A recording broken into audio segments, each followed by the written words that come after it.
Ungqongqoshe wezokubusa ngokubambisana nezindaba zomdabu uVelenkosini Hlabisa uthi omasipala bakuleli zwe bayehluleka ukulandela imigomo yomthethosisekelo nokholela ekutheni kube nezinselele ekubusweni kwabo nezifaka phakathi ukungabikho kozinzo.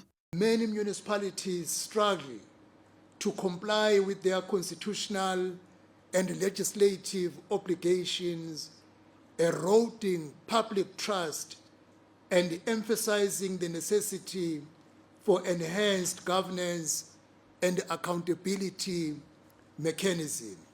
Ungakhokhelwa kwezindleko zezinsiza zomasipala ngenye yezizathu ezenza omasipala bedonse kanzima. The poor decision making and the lack of accountability compounded by declining revenue and low municipal collection rates leave many areas strained.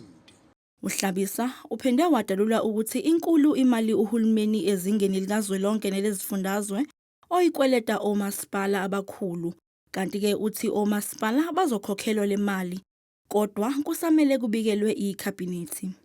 At a national level, COGTA and Treasury have done a great deal in cleaning the data of the amount of money that you are being owed by provincial and national departments.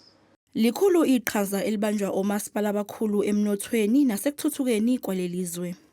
If these 8 metros are not fully functional or at the state of collapse, indeed, the country will soon collapse. Kumkhandlu dolobha waseGoli nowaseTshwane kuzoba nekomiti elizobhekela uxazulula izinselele zamanzi. Lokhu ke kuza njengoba lemkhandlu dolobha iqhubeka nokukhungathwa izingqinamba zamanzi.